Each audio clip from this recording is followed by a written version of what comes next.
चारों वेदों के मंत्रों को यदि हम गिनना आरंभ करें तो चारों वेदों के जो मंत्र हैं वो 1,00,000 मंत्र कहलाए। 1,00,000 मंत्र में 4,000 मंत्र ज्ञान कांड के हैं, 80,000 मंत्र कर्म कांड के हैं और 16,000 मंत्र उपासना कांड के हैं। उप समीपे उपासना, जो गोविंद के समीप पहुंचा दे उसे उपासना कहते हैं। परमात्मा के समीप पहुंच जाना ही उपासना है। और 80,000 कर्मकांड के जो वेद मंत्र हैं वे ही सभी ब्रज मंडल में गोपियां बनकर के आए हैं। इन गोपियों के अलग अलग विभाग हैं, कोई सती रूपा है, कोई मणि रूपा है, कोई साधन सिद्धा है, कोई स्वयं सिद्धा है। अलग अलग विभाग हैं गोपियों के। ये गोपियां किसी की बेटी बनी, किसी की माँ बनी, किसी की बहू बनी, किसी की सास बनी। पूरे ब्रज मंडल में 84 कोस में समस्त गोपियां आई हैं। आज शरद पूर्णिमा की रात्रि मेरे गोविंद ने वेणु का निनाद किया।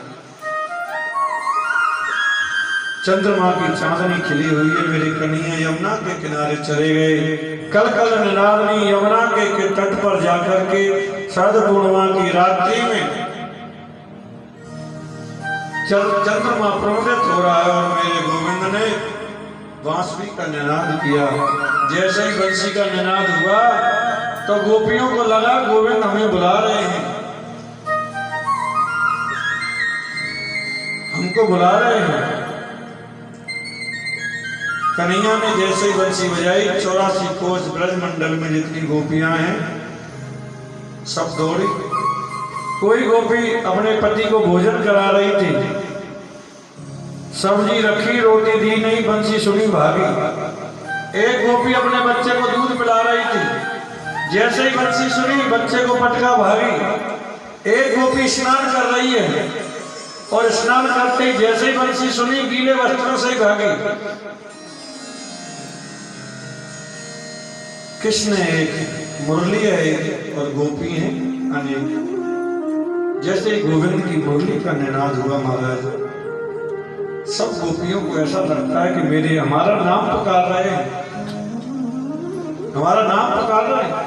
सभी गोपियां दौड़ी दौड़ी भगवान के समीप यमुना के तट पर पहुंची और जैसे ही गोपियां पहुंची मेरे गोविंद ने देख करके मुस्कुराने लगे और गोपियों से बोले स्वागतम कि स्वागतम वो महाभागा प्रियम की करवाण वहाँ। स्वागतम, सुस्वागतम, आपका स्वागत देवियों। वास्तव में मैं महाभागा आपके आगमन से मैं बहुत प्रसन्न हूँ, बहुत प्रसन्न हूँ। गोपियों के मन में बड़ी प्रसन्नता हुई कि बंसी बजाई, हमको नाम पुकारा, हम आए और आप हमारा स्वागत करते हैं। लेकिन स्वागत करते करते गोविंद ने मुस्कुरा करके कहा आप आई, आपका स्वागत, लेकिन क्यों आई? अब गोपियां तो चक्कर में पड़ गई। किस लिए आई हो? किसने बुलाया है तुम्हें?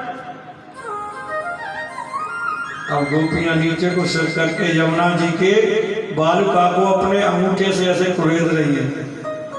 क्या कहें? भगवान कहने कोई जवाब तो दो, किस लिए आई हो? गोपियां कहती हैं पहले तो बंसी में नाम पुकारा, अब आगे तो आप पूछते हैं क्यों आई हो। क्या बताएं? पति को छोड़ा, बच्चों को छोड़ा, सास ससुर परिवार सबको छोड़ करके यहाँ आ गए और ये कह रही है क्यों आए हो। भगवान कहते हो तुमने चंदा की चांदनी नहीं देखी या आपने जंगल नहीं देखा इसलिए आई हो। जंगल में हिंसक जीव भी रहते हैं, देख लिया ना तुमने, जंगल देख लिया ना, जाओ वापस जाओ। ये रात्रि कितनी घोर रूप है देवियों, इस घोर रात्रि में अपने पतियों को छोड़ करके तुम निर्जन वन में चली आई, ये अच्छी बात नहीं है। जाओ लौट जाओ, अपने पतियों की सेवा करो, नारी का यही सर्वोत्तम धर्म है। गोपियां तो बड़े चक्कर में पड़ गई। अरे पहले तो नाम पुकार लिया और हम सबको छोड़ छाड़ के भाग आए, तो अब कह रहे हैं कि घर जाओ। अब कैसे जाएं? बेचारी गोपियां ने कोई जवाब नहीं दिया, शांत खड़ी हुई, नीचे को सिर करके बाद चुप खड़ी। गोविंद कहते हैं तुम जवाब नहीं दे रही हो, क्या बात है? वो जवाब तो दे, इसलिए आई हो।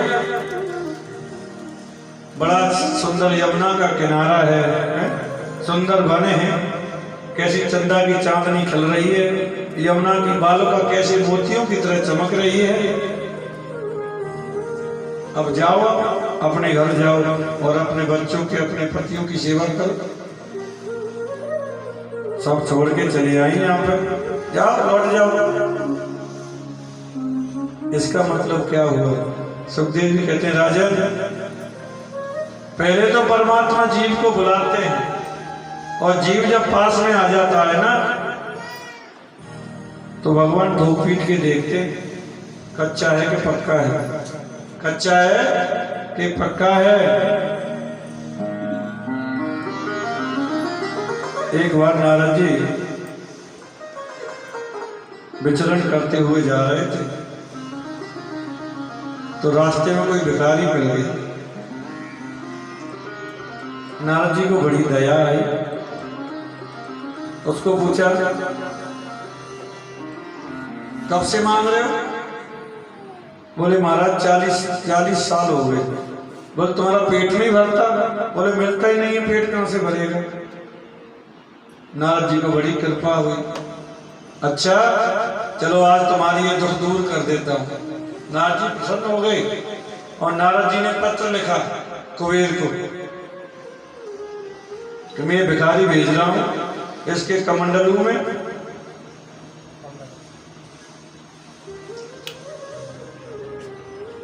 तो वो भिखारी मिला। तो उसने कहा नारद जी एक बात बताओ, ब्रह्मा विष्णु महेश में से जल्दी प्रसन्न कौन होता है? बोले ब्रह्मा जी जल्दी प्रसन्न होते हैं। क्यों? क्योंकि इनको कोई पूछता ही नहीं, ये तैयारी बैठे रहते हैं, इनके मंदिर कुछ होते नहीं है, बेचारे अकेले बैठे रहते हैं, वहीं कोई भगत वगत है ही नहीं। हमारा शिव जी के भगत हैं, विष्णु के भगत हैं, हनुमान जी के भगत हैं, ब्रह्मा के भगत बहुत कम है। ब्रह्मा के भगत बहुत कम है।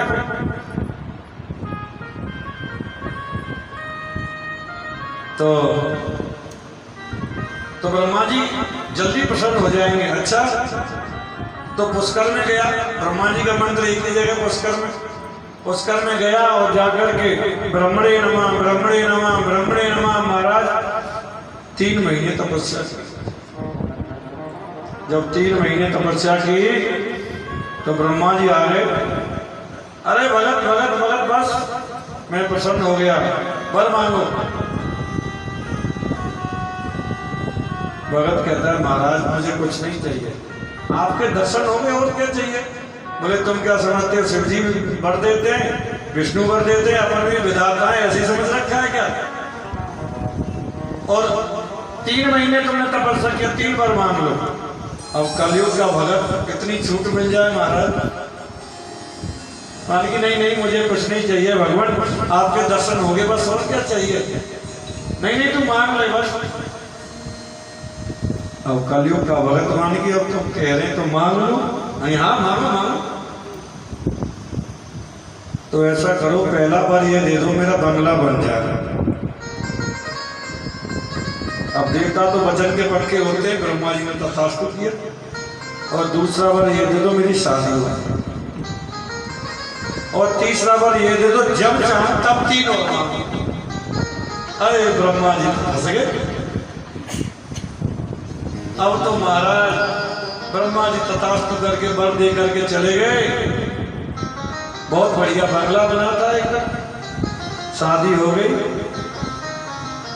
अब तो कुछ समय बाद ही बारिश हुई, कड़कड़ करके बारिश हुई। बंगले से ही पुकारा है ब्रह्मा जी। अब देवता वचन के बहुत पक्के होते, तुरंत हाजिर। कहो भगत, पहले तो ये बारिश बंद हो जानी चाहिए। और दूसरा वर ये दे दो। पहला वर ये है कि बारिश बंद हो जाए, और दूसरा वर ये मेरे मकान में बारिश नहीं होनी चाहिए। सारा डिस्टम्बर धुल गया महाराज इतना है। और तीसरा वर ये दे दो, जब चाहो जब 3 मांग लो। अब तो ब्रह्मा जी रोने लग गए, महाराज इसे तो बिना पैसे का नौकर बना लिया मुझे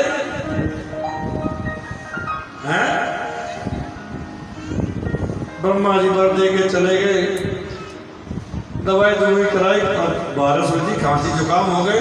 ब्रह्मा जी कहो भगत भाई पहले मेरे खांसी जुकाम बंद होने चाहिए, और पूरा तनख्वाह भी मैं मुफ्त में मांग रहा हूँ, क्या 3 महीने तक किया है, ऐसे थोड़ी मांग रहा हूँ।